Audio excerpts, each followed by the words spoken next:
يا أبا عبد الله يا أبا عبد الله. أعوذ بالله من الشيطان الرجيم. بسم الله الرحمن الرحيم. الحمد لله رب العالمين. الحمد لله الذي أحصى كل شيء عددا وجعل لكل شيء أمدا وقدر كل شيء تقديرا. ثم الصلاة والسلام على النبي الأمي العربي القرشي الهاشمي المكي المدني الأبدحي التهامي العبد المؤيد والرسول المسدد المصطفى الأمجد المحمود الأحمد حبيب إله العالمين أبي القاسم محمد.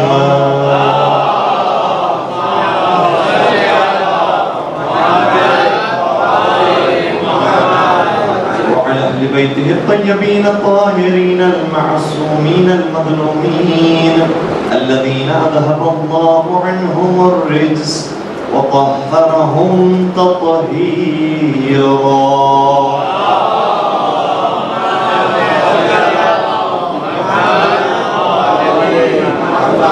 ولعنة الله على أعدائهم أجمعين. أما بعد فقد قال الله تبارك وتعالى في محكم كتابه المجيد وفرقانه الحميد. بسم الله الرحمن الرحيم. يا أيها الإنسان ما غرك بربك الكريم الذي خلقك فسواك فعدلك في أي صورة ما شاء ركبك. درود پڑھ دیجئے محمد.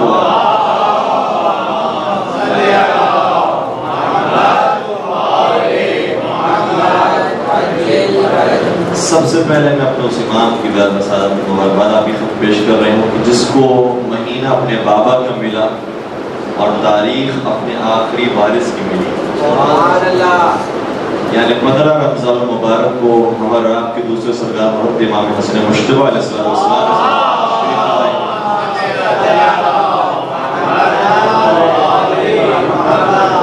اور انہوں نے خود یہ بیان فرمایا ہے اور شاید ہمارے ممبروں سے حدیث کم بیان کی گئی ہے لیکن آج ہم بیان کرنے کی کچھ ضرورت کریں گے اور کوشش کریں گے.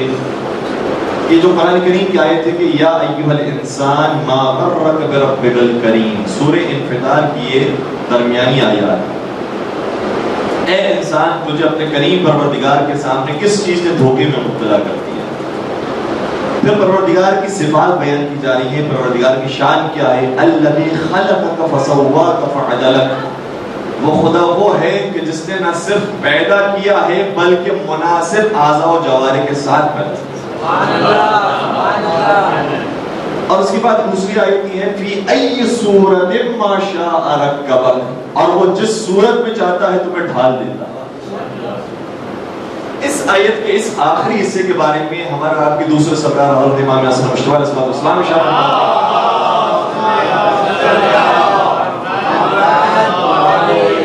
اور توجہ چاہوں گا میں آپ کی ارشاد فرماتے ہیں کہ ہمارے بابا علی مرتضیٰ کی صورت پروردگار عالم نے ہمارے نانا محمد مصطفیٰ کی صورت پہ ڈھالی.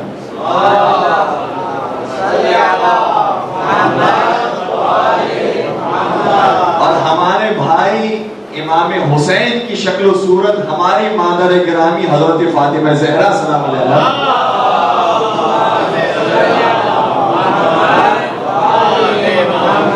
اور پروردگار نے خود ہماری شکل و صورت حضرت خدیجہ طاہرہ سلام علیہا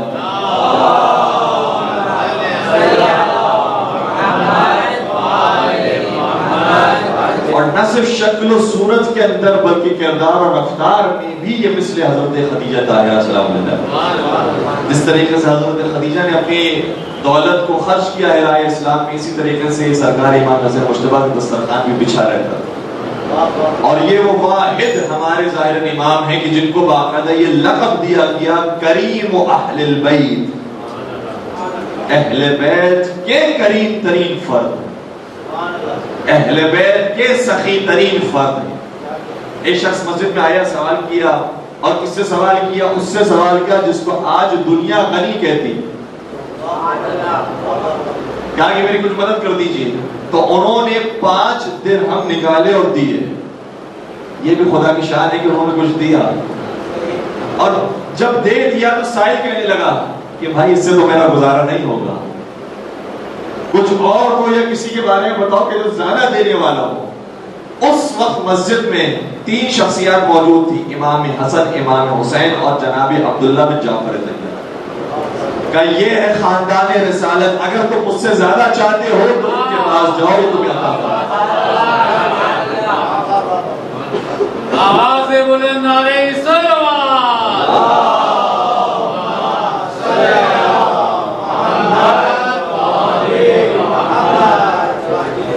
اور سائل آیا امام کی خدمت میں، امام حسن سے بھی مانگا، امام حسین سے بھی مانگا، اور جناب عبداللہ بن جعفر طیار سے مانگا۔ جب امام حسن سے مانگا تو امام حسن اس نے 5 دیے تھے، امام حسن نے تنہا 50 درہم دی۔ پھر امام حسین کے پاس آیا تو امام حسین نے امام حسن کے احترام میں 49 درہم دی، 1 درہم کم کیا، 49 درہم دی۔ اور جب جناب عبداللہ بن جعفر طیار کی خدمت میں آئے تو انہوں نے ان دونوں کے احترام میں 48 درہم دیے، 48 درہم دیے۔ تو پھر وہ عرض کرتا ہوا اور یہ کہتا ہوا گیا کہ ہاں یہ خاندان وہ ہے کہ جہاں سے کرامت اور سخاوت ہمیں نظر آتی ہے۔ لیکن کمال اس واقعے کا طریق ملتا ہے کہ نہ صرف یہ کہ دوسروں نے احترام حسن کیا ہے، بلکہ خود امام حسین نے احترام حسن سکھایا۔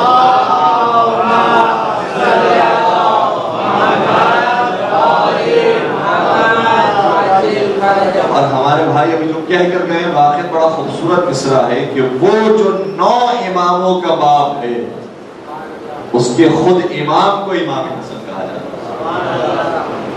اور کسی نے کیا خوب کہا تھا کہ حسن کو بادشاہ خاص و عام کہتے ہیں، خاص اور عام۔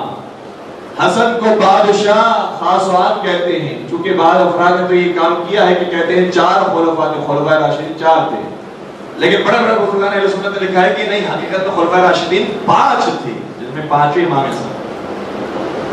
تو حسن کو بادشاہ خاص و عام کہتے ہیں، علی کا نائب قائم مقام کہتے ہیں، علی کا نائب قائم مقام کہتے ہیں۔ دلیل ایک ہی کافی ہے ان کی عظمت میں، انہیں حسین بھی اپنا امام کہتے ہیں۔ مل کے درود پڑھ دیجئے محمد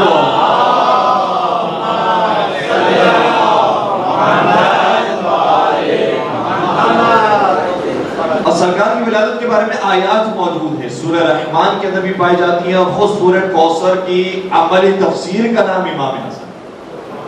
یہی کہا تھا نا کہ نسل رسول جاری رہے گی اور ان کا دشمن ابتر رہے گا، تو نسل رسول اکرم بڑی کیسے ہے؟ سب سے پہلا بیٹا جو نصیب ہوا ہے وہ امام حسن مجتبیٰ کی صورت ہے۔ لیکن آج میں ایک روایت کے اوپر کچھ گفتگو کرنا چاہوں گا۔ اس روایت کے بارے میں ہمارے یہاں کچھ علماء بیان کر جاتے ہیں، علماء اہل سنت بڑے شدت کے ساتھ اس روایت کو بیان کرتے ہیں، اور بڑے بڑے علماء نے، موجودہ علماء نے بیان کیا، لہذا میں چاہتا ہوں کہ اس پر کچھ تبصرہ کروں۔ جب سرکار کی ولادت ہوئی تو نبی اکرم حضرت علی کی خدمت میں اور کہا کہ اے علی یہ بتاؤ کہ اپنے اس بیٹے کا نام تم نے کیا رکھا؟ تو بعض روایات کے اندر ہے، اور واقعی امام حسن مجتبیٰ علیہ السلام اس اعتبار سے بھی مظلوم ہے کہ ایک تو ان کا ذکر کم ہوتا ہے، اور جس کتابوں سے ذکر ہوتا ہے اور جن روایات سے ذکر ہوتا ہے اس میں ضعیف اور جھوٹی روایتیں بھری ہوئی۔ کیونکہ یاد رکھیے گا کہ امام حسن مجتبیٰ علیہ السلام کا زمانہ کون سا زمانہ ہے جس وقت کون حاکم ہے، جس سے مولا کائنات کی شان میں اتنی جھوٹی روایتیں منسوب کی ہیں، تو خود امام حسن کو کیسے وہ چھوڑ سکتے؟ اور پھر بعد میں بھی جب بنی عباس کا دور آیا تو سادات حسنی کو ملنے والی تھی حکومت، لیکن جب نہیں دی گئی تو بنی عباس نے سادات حسنی کا نام خراب کرنے کے لیے ان کے جد امام حسن کی شان میں غصاگیت کی اور جھوٹی روایتیں میں سنا. اسی لیے بہت سارے دوسرے معاملات کے اندر میں نام بھی لوں گا تو پھر آپ کے ذہن اس طرف چلے جائیں گے اور بات ادھوری رہ جائے گی، اس لیے میں نام بھی مناسب نہیں سمجھتا کہ ان موضوعات کے لوں. تو ایک روایت کا جملہ یہ ہے کہ جب امام کی ولادت ہوئی مولا علی نے سوال کیا کہ اے علی اپنے بیٹے کا نام کیا رکھا؟ کہا کہ میں نے اپنے بیٹے کا نام، سنیں آپ نے بھی سنی ہوگی انشاءاللہ روایت، کیا رکھا ہے؟ حرب رکھا ہے. میں نے اپنے بیٹے کا نام حرب رکھا. نبی اکرم نے فرمایا کہ تم اپنے بیٹے کا نام حرب نہیں حسن رکھو. دوسرے بیٹے کی ولادت ہوئی، پھر سوال کیا ہے تم نے اپنے بیٹے کا نام کیا رکھا؟ کہا کہ میں نے اپنے بیٹے کا نام حرب رکھا. کہا نہیں، اپنے بیٹے کا نام حرب نہیں حسین رکھو. یہ علی کیوں بار بار حرب نام رکھتے تھے؟ کیونکہ حرب کا مطلب ہوتا ہے جنگ، اور علی جنگجو مزاج تھے نعوذ باللہ، جنگ پسند تھے نعوذ باللہ، اس لیے اپنے بیٹے کا نام بار بار حرب حرب رکھا کرتے. اور اس طرح سے اس روایت کی توجیہ کی گئی ہے. اور کس امام کے بارے میں کہا جا رہا ہے؟ اس امام کے بارے میں جس کے بارے میں روایت میں جملہ کیا ہے؟ لو کان الحلم رجلا لکان علیہ. اگر حلم اور برداشت اور قربانی کو کسی انسان کی شکل و صورت دی جائے تو وہ علی مرتضیٰ کی صورت ہوگی. حلم کا پہاڑ تھے، صبر کا پہاڑ تھے حضرت علی مرتضیٰ. کتنے سخی، کتنے کریم تھے کہ جب دسترخوان امام حسن سے کوئی کھانا کھا لیتا تھا اور اپنے ساتھ کھانا لے جا رہا ہوتا تھا تو امام حسن سوال کرتے تھے تم کس کے لیے لے جا رہے ہو؟ تو کہتا تھا کہ مسجد میں ایک اور غریب موجود ہے جو مجھ سے زیادہ فقیر ہے، میں اس کی خدمت میں کچھ کھانا لے کر جانا چاہتا ہوں. کہ تمہیں معلوم ہے جو مسجد میں فقیر سمجھ رہا ہے وہ کائنات کا امیر ہمارا بابا حضرت علی مرتضیٰ علیہ السلام.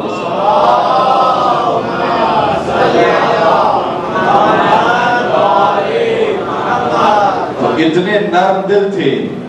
کون سا پہلوان ایسا ہے کہ جو یہ غذا کھاتا ہے؟ کون سا جنگجو ایسا ہے، کون سا مجاہد ایسا ہے کہ جو اس طرح سے عبادتیں کرتا ہے؟ یہ حضرت علی مرتضیٰ تھے. ایک طرف سے کافروں کے اوپر شدید تھے، جو قرآن نے کہا ہے رحماء بینہم اشداء علی الکفار، کافروں کے لیے سخت ہیں لیکن آپس میں بڑے رحیم. تو یہ روایت بیان کی جاتی ہے کہ چونکہ ان کو جنگ پسند تھی بس ہر بیٹے کا نام حرب رکھا کرتے تھے. تو اس کے جوابات بہت سارے ہیں، اس میں سے ایک یہی جواب ہے کہ آپ نے صرف جنگ علی دیکھی ہے، ذرا عبادت علی دیکھی ہوتی، ذرا سخاوت علی دیکھی ہوتی، ذرا علم علی کو دیکھا ہوتا تو جانا ہوتا کہ علی کے ذات کا نام ہے کہ نبی اکرم شاہ فرماتے ہیں کہ انا مدینۃ العلم وعلی بابها، میں شہر علم ہوں تو اسی شہر کا دروازہ علی ہے. سبحان اللہ. تو پہلی بات تو یہ کہ مزاج علی مرتضیٰ کو آپ نے نہیں سمجھا. مزاج علی مرتضیٰ جنگ نہیں ہے، علی مرتضیٰ کا مزاج الہی مزاج ہے. جیسے خدا پسند کرتا ہے، خدا بھی تو کافروں کو جلاتا ہے. کیا یہ کہا جا گیا خدا غضب ڈھانے والا ہے؟ بار بار ہم سے کہا گیا اس طریقے سے خدا کو یاد رکھو، بسم اللہ الرحمن الرحیم. پروردگار پہلے رحمان ہے، رحیم ہے، پھر وہ اس کا غضب آتا ہے اور وہ عدل و انصاف کے مطابق اس کے اندر بھی فضل و کرم سے کام لیتا ہے. تو جس طریقے سے پروردگار اپنے بندوں کے ساتھ سلوک کرتا ہے اسی کے مظہر کا نام حضرت علی مرتضیٰ. پہلی بات. دوسری بات یہ کہ مجھے بتائیے اگر کسی کے یہاں پر پیغمبر اکرم آ جائیں، فرض کیجئے کہ اسی رضویہ کی سوسائٹی کے اندر نبی اکرم موجود ہیں، نبی خدا موجود ہیں، نبی خدا کا نمائندہ اگر موجود ہو اور ہمارے یہاں بچے کی ولادت ہو جائے تو کیا ہم یہ جرات کرتے ہیں کہ نبی کی موجودگی میں اپنے بیٹے کا نام رکھیں؟ یا انتظار کریں گے کہ نبی اکرم خود تشریف لائیں اور ہمارے بیٹے کا نام تشریف لائیں؟ ارے لوگ تو ہم سے فون کر کے معلوم کرتے ہیں مولانا ہمارے یہاں بچہ ہوا ہے اس کا نام بتا دیجیے. تو یہ تو رسول اکرم ہیں اور وہاں سے علی مرتضیٰ ہیں جن سے زیادہ خودی و فرمانبردار کوئی نہیں. اور جب کسی اہل سنت عالم دین سے سوال کیا تھا یہ بتاؤ نبی کو اپنے بیٹوں میں کس سے سب سے زیادہ محبت تھی، تو انہوں نے جواب دیا نبی کو اپنے بیٹوں میں سب سے زیادہ محبت علی سے تھی. تو انہوں نے سوال کیا کہ علی تو بیٹے ہی نہیں ہوتے تھے نبی کے، آپ نے کیسے کہہ دیا کہ بیٹوں میں سب سے زیادہ محبت تھی؟ کہا کہ دنیا میں جتنے بھی باپ ہیں کسی باپ کو اپنے بیٹے سے ایسی محبت نہیں ہو سکتی جیسے نبی کو علی سے محبت. اور کسی اولاد کو بھی اپنے باپ سے ایسی محبت نہیں ہو سکتی جیسے علی کو نبی سے محبت. اور پھر انہوں نے بیان کیا ہے کہ کوئی بھی بیٹا اتنا فرما بردار اپنے باپ کا نہیں ہوتا جتنا حضرت علی پیغمبر اکرم کے فرما بردار ہے. تو وہ جو ان کی شان یہ ہو کہ قدم آگے نہیں بڑھاتے مگر اس نے رسول سے، تو کیسے ممکن ہے کہ وہ سبقت اختیار کرے اور کہے کہ میں نے اپنے بیٹے کا نام یہ رکھ دیا ہے جبکہ رسول اللہ موجود سوال کر رہے ہیں؟ یہ تو ادب کے خلاف ہے. عام انسان نہیں کرتا کہ کیا علی مرتضیٰ کرے گا. تیسرا اور آخری جواب، اور انشاءاللہ یہ ذہنوں کے اندر محفوظ رہے گا، وہ لوگ کہتے ہیں کہ حضرت علی کو ہر نام بڑا پسند تھا کیونکہ جنگجو مزاج تھے، پہلے بیٹے کا نام ہر، دوسرے بیٹے کا نام ہر. تو کیا بیٹے دوسرے پر آ کر ختم ہو گئے تھے؟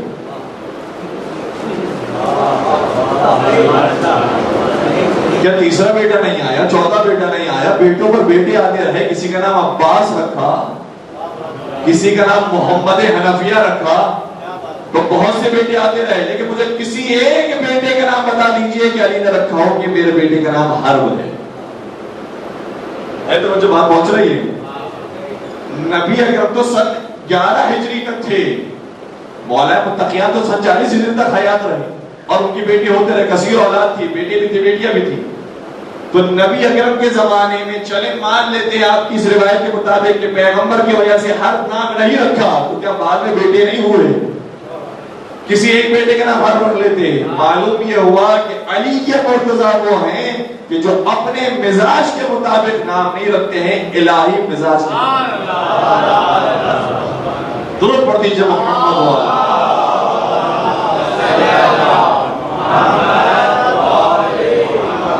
اور اب روایت کا جملہ یہ ہے کہ جب آئے نبی اکرم سوال کیا ہے تم نے اپنے بیٹے کا نام کیا رکھا؟ تو کہا یا رسول اللہ میں نام رکھنے میں آپ پر سبقت اختیار نہیں کر سکتا، آپ بتائیے کہ میں اپنے اس بیٹے کا نام کیا رکھوں. سنیں گے نبی اکرم نے کیا جواب دے. فرمایا کہ تم نے مجھ پر سبقت نہیں کی ہے تو میں بھی خدا پر سبقت اختیار نہیں کر سکتا. اس بچے کا نام خدا منتخب کرے، اور خدا نے اس بچے کا نام جبرائیل کے ذریعے جو حسن رکھا ہے اس کی کیا وجہ ہے وہ بیان کی. کہ اے علی تمہیں مجھ سے وہی نسبت ہے کہ جو ہارون کو موسیٰ سے، اور جناب ہارون کے 2 بیٹے تھے، ایک کا نام شبر تھا دوسرے کا نام شبیر تھا، اور بعض روایتوں کے مطابق شبر اور شبیر تھا. تو کہ جس طریقے سے ان کے 2 بیٹے تھے، ایک کا نام شبر تھا ایک کا نام شبیر تھا، مجھے حکم دیا گیا کہ چونکہ تم ہارون زمانہ ہو اس لیے اپنے بیٹے کا نام شبر کے جگہ حسن رکھو، شبیر کی جگہ حسین رکھو. تو یہ نام وہ ہے جو پروردگار کی طرف سے امام حسن علیہ السلام کو نصیب ہوا. اور یاد رکھیے گا کہ دنیا والوں کے نام رکھنے میں اور خدا کے نام رکھنے میں ایک بہت بڑا فرق ہے. دنیا والے نام رکھتے ہیں، ہمارا بچہ پیدا ہوا ہم نے اپنے بیٹے کا نام کریم رکھ دیا، بڑا ہو کر وہی سب سے زیادہ بخیل نکلا. اپنے یہاں بیٹے پیدا ہوا اس کا نام عالم رکھ دیا، وہی بیچارہ پڑھ نہیں سکا، ان پڑھ رہ گیا. تو جب بندے نام رکھتے ہیں تو کوئی گارنٹی نہیں ہوتی کہ جو نام رکھا ہے ویسے کام ہوگا.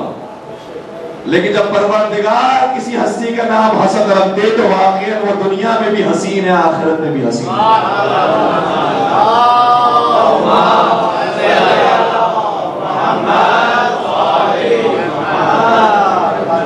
اور اتنا پیارا ان کا حسب و نسب تھا، اور اتنی پیاری ان کی شکل و صورت تھی، اور اتنا پیارا ان کا باطن تھا کہ اسی حسن کے نام پر ان کے بھائی حسین کا نام بھی حسن کے نام پر رکھا گیا. حسین کہا جاتا ہے چھوٹے حسن کو، چھوٹے حسن کو حسین کہتے ہیں، بڑے حسین کو حسن کہتے ہیں. نام اتنا خوبصورت تھا کہ یہی نام امام حسن کے لیے بھی منتخب ہوا، امام حسین کے لیے منتخب. اس بچے کی ولادت ہوئی، اور پھر اس کے بعد گھر سے مجھے فقہ مسائل بیان کرنے کا وقت نہیں ملا، لیکن یہ کچھ روایات آپ کی بیان کر دیتا ہوں جس سے پتہ چلے گا کہ امام حسن مصطفیٰ کے ذریعے ہم تک کتنے فقہ مسائل پہنچے. جب ولادت ہوئی تو پہلے تو ایک بہترین نام رکھا، یہ بہترین نام رکھنا ہی بچے کا حق ہے. دوسری چیز یہ کہ جیسے ولادت ہوئی خود نبی اکرم نے امام حسن مصطفیٰ کے دائیں کان میں آذان کہی، بائیں کان میں اقامت. کسی عالم میں نہیں، کسی عام مسلمان نے نہیں، اللہ کے رسول نے، بانی اسلام نے. نعرہ صلوات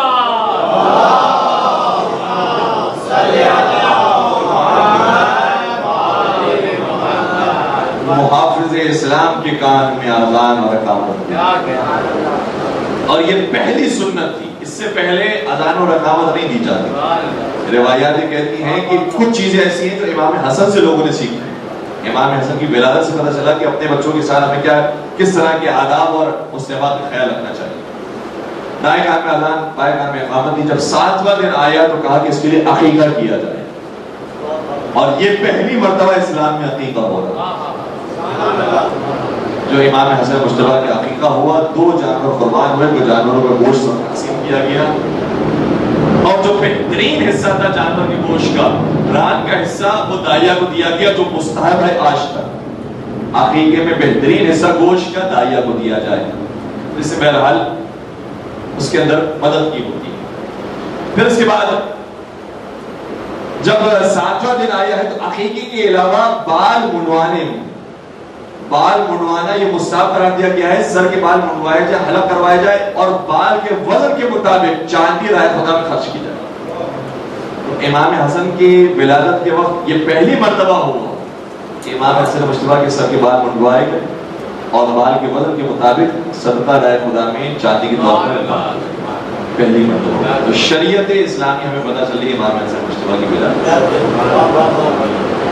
اور پھر امام حسن مجتبیٰ علیہ السلام جب جوانی کی مراحل کو طے کرتے ہیں تو ایک اور بات جو آج تک ہمارے یہاں سنت ہے اور انشاءاللہ اس پر ہمیشہ عمل کرتے رہیں، کہ جب مسجد کی طرف انسان قدم آگے بڑھائے تو امام جب مسجد کی طرف آگے بڑھتے تھے تو فرماتے تھے کہ الہی ضیفک ببابک یا محسن قد اتاک المسیء انت المحسن وانا المسیء فتجاوز بقبیح ما عندی بجمیل ما عندک یا کریم.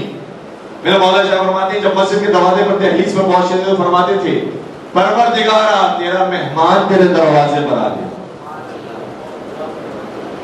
اے محسن احسان کرنے والے مسیح تیری بارگاہ میں آیا ہے. اللہ اکبر. اس کا ترجمہ نہیں پیش کر سکتا، جو سمجھ گئے وہ سمجھ گئے. اور جب یہ امام حسن کی کیفیت ہے تو ہماری اور آپ کی کیا کیفیت ہونا چاہیے؟ پروردگار مسیح تیری بارگاہ میں آ گیا، انت المحسن وانا المسیء، تو محسن ہے، احسان کرنے والا ہے، میں مسیء ہوں. فتجاوز بقبیح ما عندی بجمیل ما عندک یا کریم. تو پروردگار جو میرے پاس کچھ قبیح چیزیں ہیں ان کو اپنے پاس جو جمیل چیز ہے اس سے عوض فرما دے، اسے تو بدل دے. سبحان اللہ. آخر کیا شان ہے میرے مولا کی. اور اسی طرح سے جب حج پر جایا کرتے تھے، یہ گواہی وہ ہے جو چھٹے سرکار نے دی ہے، اور یہ کیا کرتی ہے کہ مجھ سے میرے بابا نے اور ان سے ان کے بابا حضرت امام زین العابدین علیہ السلام نے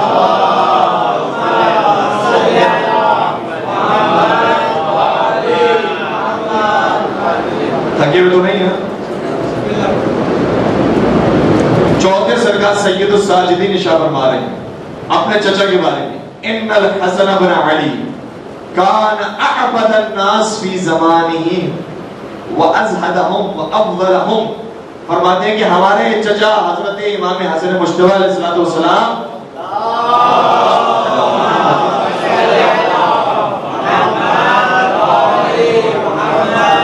اپنے زمانے کے، باقی یہ پورے زمانے پر توجہ رکھیے گا، امام حسین موجود ہے، مولا غازی عباس موجود ہے، بڑے بڑے شخصیات موجود ہیں. اپنے زمانے کے امام حسن سب سے بڑے عابد تھے، سب سے بڑے زاہد تھے، اور سب سے افضل انسان تھے. اور پھر خود بیان فرماتے ہیں کہ جب وہ حج پر جایا کرتے تھے تو 25 حج کیے تھے لیکن 20 حج پاک پیادہ کیے، پاک پیادہ حج فرمائے. اور 20 حجوں کے بارے میں بھی جب لوگوں نے سوال کیا کہ آپ سواری ہے کہ اپنے ساتھ سواری میں سوار کیوں نہیں ہو جاتے، تو بیان فرماتے تھے کہ میں جس کی بارگاہ میں جا رہا ہوں مجھے شرم آتی ہے کہ اس کی بارگاہ میں سوار ہو کر حاضر. آج جو ہم جاتے ہیں کربلا 40 کی زیارت پر جاتے ہیں، مختلف اوقات میں زیارت پر جاتے ہیں اور پیدل جاتے ہیں، اس کی وجہ کیا ہے کہ ہم جس کی بارگاہ میں جاتے ہیں شرم آتی ہے کہ سوار ہو کر جائیں. اور واقعا مولا حسین کی بارگاہ میں تو جاتے ہوئے شرم آتی ہے کہ جن کا پورا کارواں پا پیادہ چلایا گیا کربلا سے کوفہ، کوفہ سے شام. شرم آتی ہے کہ ہم ان کی بارگاہ میں سوار ہو کر حاضر ہو. تو یہ ادب امام حسن نے سکھایا ہے. حج عمرہ پر جایا کرتے تھے تو پا پیادہ ہو کر جایا کرتے. اور پھر جب حج بھی کر لیا اور حج سے واپسی پر ویسے مختلف واقعات ہیں لیکن ایک واقعے کے اندر پاؤں غرق ہو گئے تھے. جنہوں نے زیارت کی پاپ یاد ہے وہ جانتے ہیں کہ کچھ قدم چلتے ہیں اس کے بعد پیروں میں برم آ جاتے ہیں، پیپ جمع ہو جاتا ہے، پانی جمع ہو جاتا ہے. امام حسن کے پیروں میں پیپ جمع ہو گیا، متورم ہو گئے پاؤں. تو جب واپسی پر لوگوں نے کہا کہ آپ سوار ہو جائیے، اب گھر آنے والا ہے، میں اس کی بارگاہ سے آیا ہوں یار، مجھے شرم آتی ہے کہ اپنے گھر سوار ہو کر کچھ فاصلے پر ایک شخص آئے گا جو سیاہ فام ہوگا، اس کے پاس روغن موجود ہوگا، اس سے وہ روغن خریدنا اور میرے پیروں پر مارنا. کہا کہ یہاں تو بیابان میں کوئی موجود نہیں ہے، آپ کس کا انتظار کر رہے ہیں؟ یہ اب تک نہیں پہچانے. ہم امام اس کو مانتے ہیں کہ جو علم غیب رکھتا ہو، جانتے ہیں کہ کس سے ملاقات ہونے والی ہے. اور کچھ دیر نہیں گزری تھی کہ ایک سیاہ فام شخص نظر آیا. کہا کہ جاؤ اسے خریدو روغن اور اسے میں بحث نہ کرنا، وہ جتنے میں دے اتنے میں لے لینا. یہ پہنچے اور کہا کہ امام حسن مجتبیٰ حج سے واپسی پر اپنے وطن جا رہے ہیں، اگر تمہارے پاس کچھ روغن موجود ہے تو ان کو دے دو، جتنے پیسے اس کے بنتے ہو بتا دو. کیا کہا تم نے؟ نواسے رسول نے مانگا؟ نواسے رسول نے مجھ سے کچھ مانگا ہے؟ میں نواسے رسول کی خدمت میں یہ ہدیہ پیش کرتا ہوں اور میں کسی چیز کا تقاضا نہیں کرتا. اور ہدیتاً یہ روغن دیا، امام کی خدمت میں آیا، امام کی خدمت میں کہا کہ مولا یہ آپ میری طرف سے ہدیہ قبول کیجئے گا، لیکن میں آپ سے ایک دعا کروانا چاہتا ہوں اور آپ سے دعا یہ لینا چاہتا ہوں کہ میرے یہاں بھی بچے کی ولادت ہونے والی ہے، آپ دعا فرمائیے کہ سارے معاملات خیر و عافیت سے گزر جائیں، ماں بھی ٹھیک رہے اور بچہ بھی ٹھیک رہے. امام حسن کی ذمہ سنیے گا. امام حسن بیان فرماتے ہیں کہ تمہارے یہاں بچے کی ولادت ہو چکی ہے اور وہ صحیح و سالم اور وہ چاہتا ہے اور تصدیق کرتا ہے اور امام کا شکریہ ادا کرتا ہے. واقعا ہمارے یہاں تو اب اتنی ساری روایات کے بعد ہمارے دل پختہ ہیں، ہمارے عقیدے مضبوط ہے. ہمیں معلوم ہے کہ امام علم غیب رکھتے ہیں. صحیح ہے ظاہری چیزوں کے مطابق بہت سارے مقامات پر عمل کرتے ہیں، لیکن جب اپنے علم سے استفادہ کرنا چاہے تو کر سکتے ہیں. تو امام اپنے زمانے کے سب سے بڑے عابد و زاہد بھی تھے، اس طریقے سے حج فرمایا کرتے تھے. اور پھر ان کی نمازوں کا ذکر کیا جائے، حتیٰ ان کے وضو کا ذکر کیا جائے، ان کے جہاد کا ذکر کیا جائے، ان کی سخاوت کا ذکر کیا جائے تو یہ بہت بڑا چیپٹر ہے. بس میں بات کو مکمل کرنے کے لیے کبھی کبھار لوگ اس غلط فہمی کے اندر بھی مبتلا ہیں کہ امام حسن اور دوسرے فلاں کی صلح ہو چکی تھی، دوستی ہو چکی. یہ دوستی کی بات نہیں ہے، یہ ہمارے یہاں پر نوجوانوں کے ذہنوں کو خراب کیا جا رہا ہے. میں خود صحیح بخاری کو کوٹ کر رہا ہوں، اس کا جملہ یہ ہے، نبی اکرم صلی اللہ علیہ وسلم فرماتے ہیں وَيْحَ عَمَّارٍ تَقْتُلُهُ الْفِئَةُ الْبَاغِيَةُ يَدْعُوهُمْ إِلَى الْجَنَّةِ وَيَدْعُونَهُ إِلَى النَّارِ. کیا کمال کی حدیث ہے جس سے فیصلہ ہو جاتا ہے کہ حق پر کون ہے اور باطل پر کون ہے. کہ عمار کو پہچانو، عمار کون ہے. جناب عمار یاسر کے بارے میں بات ہو رہی ہے. ویسے تو بہت ساری حدیث مسجد پاک کے بارے میں آئی ہے، وہ تو صحیح بخاری میں نہیں آ سکی، لیکن جو صحابہ کے بارے میں باتیں آئی تھی وہ صحیح بخاری میں آ گئی. تو جناب عمار چونکہ صحابہ کے تو شامل ہے، لہٰذا یہ حدیث موجود ہے صحیح بخاری کے اندر. کہ جناب عمار کو پہچانو، ان کی شان یہ ہے، نبی اکرم نے فرمایا کہ انہیں ایک باغی گروہ قتل کرے گا. اور جنگ صفین میں حاکم شام کا لشکر جناب عمار یاسر کو شہید کرتا. میرے مولا کے لشکر میں جناب عمار یاسر موجود تھے. شہید کرنے والے کون ہیں؟ حاکم شام کا لشکر. اور نبی اکرم کیا ارشاد فرمایا تقتلہ الفئۃ الباغیہ، انہیں ایک باغی لشکر شہید کرے گا. تو ہم کچھ نہیں کہتے، ہم کسی کا نام نہیں لیتے، کسی کا شجرہ بیان نہیں کرتے، ہم تو یہ کہتے ہیں کہ جو باغی ہو خدا اس پر لعنت کرے. جو قاتل امام حسن ہو خدا اس پر لعنت کرے، جو قاتل صحابہ ہو خدا اس پر لعنت کرے. کسی کا نام نہیں، جس کا کردار ایسا ہوگا اس کے اوپر لعنت کی جائے گی. اور پھر اس کے جملے آگے یہ ہے، حضرت عمار کی شان بیان ہو رہی ہے. حضرت عمار یاسر یہ وہ ہوں گے یدعوہم الی الجنہ، یہ بلائیں گے سامنے والوں کو جنت کی طرف، لیکن سامنے والے حضرت عمار کو بلائیں گے جہنم کی طرف. تو حضرت عمار جہنم کی طرف نہیں جائیں گی اور نہ ہی وہ جنت کی طرف آ سکیں گے. لیکن اتنا پتا چل گیا کہ جہاں عمار ہے وہاں جنت ہے، اور جو عمار کے مقابلے پر ہے وہاں جہنم ہے. تو جو جہنم میں جانے والا ہے پروردگار اس پر لعنت کرے. تو ہم تو کردار کو دیکھتے ہیں، کردار کے مطابق یہ لعنت کرتے ہیں. اور پھر امام حسن مجتبی سلوک کر لیتے ہیں، لیکن سلوک کیوں کی ہے؟ اس کا یہ مطلب نہیں کہ دوستی ہو گئی، محبت ہو گئی، آج سے آپ ہمارے بھائی ہو گئے۔ حاکم شام نے خط لکھا امام حسن کو، اے حسن مجتبی اب ہماری سلو ہو گئی ہے، اب تو میری طرف سے فلاں علاقے میں جنگ کرنے کے لیے جاؤ۔ امام حسن مجتبی نے کیا جواب دیا؟ اور یہی آج ہمارا ہر اتحاد کے نام کو غلط استعمال کرنے والے کو جواب آئے ہے، کاش اس جملے کی آپ قیمت کو محسوس کریں۔ اتحاد کے نام کو غلط استعمال کرنے والوں کو ہمیں یہی جواب دینا ہے جو امام حسن کا جواب ہے۔ کہ اگر یہی قرار ہوتا کہ ہم تلوار نکالیں اور جنگ کریں تو سب سے پہلے ہماری جنگ ہوتی تو تم ہی سے ہوتی۔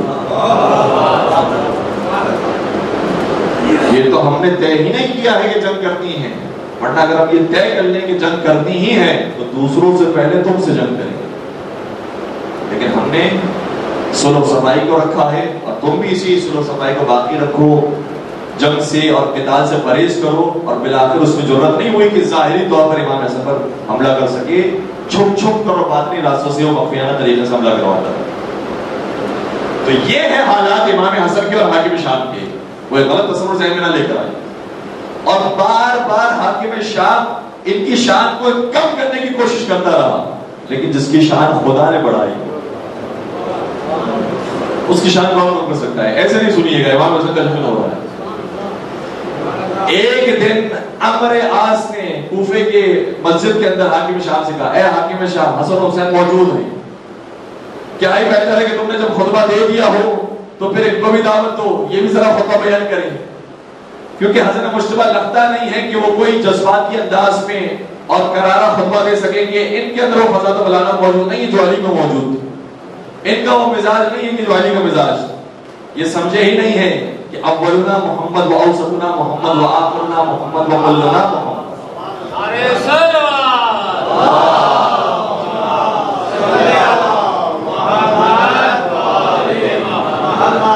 اور مولا حسن کی تو شان یہ ہے کہ جب ان کی مادر گرامی ان کو لوری دیا کرتی تھی تو فرمایا کرتی تھی کہ اشبہ ابا یا حسن، بیٹا حسن اپنے بابا کی شبیہ بننا۔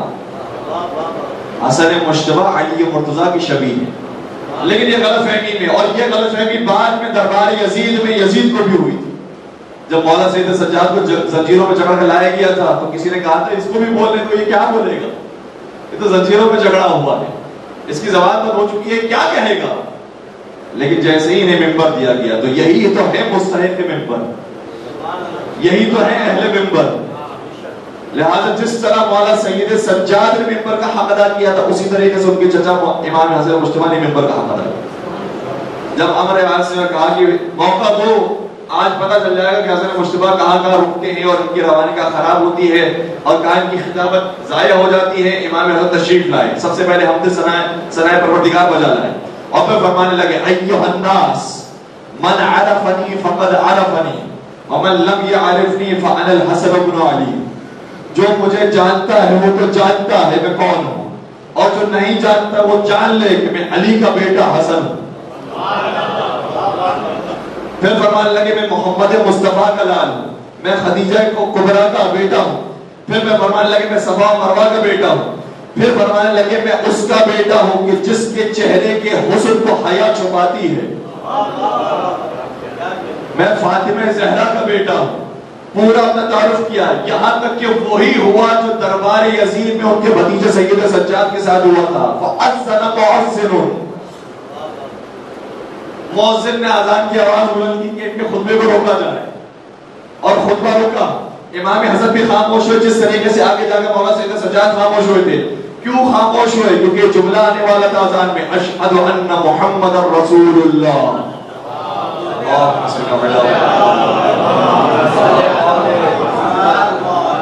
جیسے ہی یہ جملہ آیا فوراً سے میرے مولا نے مؤذن کو روکا اور سوال کیا، اے حاکم شام یہ بتا، حل محمد ابی کا، اب ابھی یہ بتا کہ محمد مصطفیٰ تیرے باپ کا نام ہے یا میرے باپ کا نام؟ جس کے رسالت کی گواہی کے بغیر نہ تمہاری اذان ہوتی ہے، نہ اقامت ہوتی ہے، نہ نماز ہوتی ہے، نہ تشہد ہوتا ہے، نہ کوئی اور عبادت ہوتی ہے، جس محمد کا تم ذکر کرتے ہو تمہارا باپ ہے یا میرا باپ؟ اور اس کے بعد فضائل گنوانا شروع کیے. مختلف روایات ہیں. ایک روایت میں ابن ابی الحدید معتزلی اہل سنت عالم دین شرح نہج البلاغہ میں انہوں نے ایک روایت لکھی ہے اور اس روایت کے اختتام پر کہتے ہیں کہ مولا امام حسن مجتبی نے سوال کیا کہ تیرے باپ کا نام کیا ہے اور میرے باپ کا نام کیا ہے. پھر فرمایا تیرے باپ کا نام ساخر ہے اور میرے بابا کا نام علی مرتضی ہے.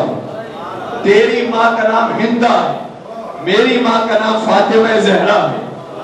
تیری نانی کا نام قتیلہ ہے اور میری نانی کا نام خدیجہ ہے. تیرے نانا کا نام عتبہ بن ربیعہ ہے, میرے نانا کا نام محمد مصطفیٰ ہے.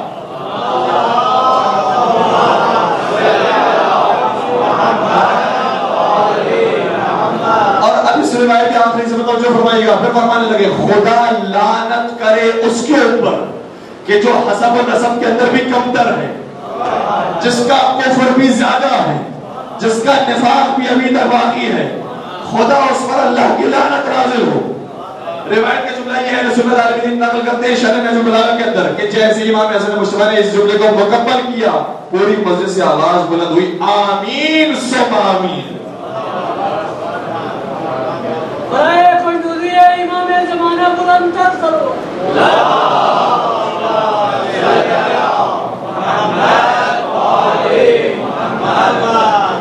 اور مزے کی بات یہ ہے کہ ابن ابی الحدید معتزلی نے یہ روایت لکھی اور کہا مجھ سے پہلے میرے فلاں استاد نے, ان سے پہلے ان کے فلاں استاد نے اس روایت کو نقل کیا ہے اور جس نے نقل کیا ہے اس نے اپنے آمین میں اضافہ کیا اور وہ بھی دعائے خیر میں شامل ہو گیا. اور پھر کہا کہ میں عبد الحمید بن ابی الحدید معتزلی, میں بھی اس میں آمین لکھتا ہوں. کیا کہیں امام حسن روکنے کی کوشش کی, شان گھٹانے کی کوشش کی, تو بتایا ہم اہل بیت علم اور فضل کے اندر تمہارا مقابلہ نہیں کر سکتے. دین اسلام کی خاطر ہم نے بہت ساری چیزوں کو اپنے اوپر حرام کر دیا, ورنہ تم ہمارا مقابلہ نہیں کر سکتے. اسی طرح ایک اور مقام پر حاکم شاہ مولا حسن کے ساتھ ایک سفر پر تھے, راستے میں ایک باغ آیا, باغ کے اوپر جب نگاہ کی تو حاکم شاہ نے کہا کہ اے حسن, تمہارے نانا وہ تھے جب کھجور کے باغ کو دیکھتے تھے تو جان لیتے تھے کہ اس کے اندر کتنے کلو کھجور نکلنے والی ہے. کیا تمہارے پاس بھی یہ علم موجود ہے؟ امام حسن مجتبی نے کیا خوبصورت جواب دیا. یہ نہیں فرمایا کہ ہاں ہمارے پاس بھی وہی علم ہے. چونکہ پیغمبر نے جو علم کا اظہار کیا تھا وہ اپنے زمانے کی ظرفیت کے حساب سے کیا تھا, لیکن جب چیلنج دیا گیا ہے, جب تحدی قائم کی گئی ہے کہ تمہارے پاس کتنا علم ہے, ذرا ہم اس کی حدود جاننا چاہیں, تو پھر امام حسن نے اس سے بڑھ کر جواب دیا. کہا وہ ہمارے نانا تھے جو باغ پر نگاہ کرتے تھے تو جان لیتے تھے کہ کتنے کلو کھجور اس کے اندر نکلنے والی ہے, اور ہم اتنا علم رکھتے ہیں کہ اگر باغ پر نگاہ کریں تو جان لیتے ہیں اس میں کتنی تعداد میں کھجوریں موجود ہیں, کتنی تعداد میں. ایسا تو بتائیے کتنی تعداد ہے؟ کا 4004 کھجور. اب آپ نے تو سبحان اللہ کہہ دیا اور اطمینان حاصل کر لیا یقیناً, لے کے شیعہ کو ایسا ہی ہونا چاہیے, ایسا ہی ایمان ہونا چاہیے, لیکن اس نے کہا کہ اب ہم دیکھیں گے کہ صحیح نکلتا ہے یا نہیں نکلتا. حکم دیا گیا ساری کھجوروں کو نیچے اتارا اور سب کو گنا جائے. کتنا وقت لگا, کھجور اتری, سب کو گنا گیا, اور جب گنا گیا تو 4003 کھجوریں. ابھی ان کا مقدر ہے کہ ہمیشہ 3 پر آ کے رکتے ہیں. 4003 کھجوریں بنی. آیا وہ شخص خوشی خوشی کہا کہ اے امیر, جو حسن مجتبی نے کہا تھا نا وہ غلط نکل آئے. انہوں نے کہا تھا 4004 ہے, 4003 نکلی, ابھی ہم گن کر آئے. امام نے نہیں فرمایا دوبارہ سے گنو. کیا خوبصورت جملہ شاہ فرمایا, فرمانے لگے واللہ ما کذبت ولا کذبت, خدا کی قسم نہ کبھی ہم نے جھوٹ بولا ہے اور نہ کبھی ہم سے جھوٹ بولا گیا.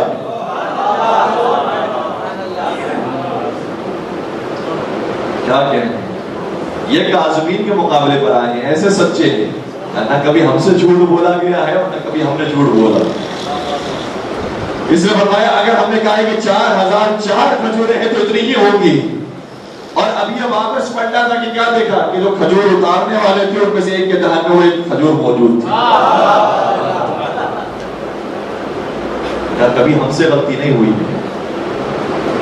خدا کا لاکھ کرم ہے کہ ہم ایسے امام کے ماننے والے، ایسے امام کا جشن منا رہے ہیں کہ آج بھی ہمارا سینہ اور سر فخر سے بلند ہوتا ہے کہ ہمارے امام کی کسی بھی فرمان کے اندر کوئی غلطی نہیں پائی جاتی. انہوں نے جو بات 14 سال پہلے بیان کر دی ہے وہ آج بھی حق اور حقیقت پر مشتمل ہے. بس اسی دعا کے ساتھ ہم اس جشن کا احترام کرتے ہیں کہ پروردگارہ ہمیشہ ہمیں صراط مستقیم پر قائم و دائم رہنے کی توفیق نصیب فرما. محبت محمد و آل محمد سے ہمارے دلوں کو سرشار فرما. امام حسن مجتبی علیہ السلام کا جشن اسی طریقے سے محبت کرنے کی توفیق نصیب فرما. سرکار امام حسن مجتبی کا دسترخوان بڑا وسیع، بڑا مشہور دسترخوان ہے. پروردگارہ اس دسترخوان کا ہر سال اور ہر وقت ہمیں مہمان قرار دے. پروردگارہ جب بادشاہوں کی مہمانی ہوتی ہے اور دعوت ہوتی ہے تو وہ اپنی اوقات کے مطابق عطا کرتے ہیں. پروردگارہ تجھے واسطہ امام حسن مجتبی علیہ السلام کا تو ہماری اوقات کو نہیں دیکھ، اپنی شان کے مطابق ہماری جھولیوں کو بھر دے. پروردگارہ قرآن و اہل بیت کے دامن کے ساتھ ہمیشہ متمسک رہنے کی توفیق نصیب فرما. سیرت محمد و آل محمد پر عمل کرنے کی توفیق نصیب فرما. ہماری نسلوں کے اندر محبت اہل بیت کو منتقل فرما. تمام زیارت مقدسہ سے ہم سب کو مشرف فرما. اجر و عمرے کی ساتھ نصیب فرما. تمام مقروضوں کے قرض کو غیب سے ادا فرما. بے روزگار مومن کو رزق حلال نصیب فرما. رزق حلال جو کما رہے ان کی رزق میں برکت و وسعت نصیب فرما. پالنے والے بے اولاد مومنین کو سورہ کوثر کی تفسیر کا امام حسن کا واسطہ ہے، اولاد نرینہ اور صالحہ نصیب فرما. صاحبان اولاد کو اپنی اولاد کی اچھی تربیت کرنے کی توفیق نصیب فرما. تمام مظالم سے انتقام کے لیے اپنی آخری حجت امام عصر زمان کے ظہور میں تعجیل فرما. ہمیں ان کے عاشقین محبین سچے چاہنے والے ماننے والے شمار فرما. ربنا تقبل منا انك انت السميع العليم وتب علينا انك انت التواب الرحيم برحمتك يا ارحم الراحمين.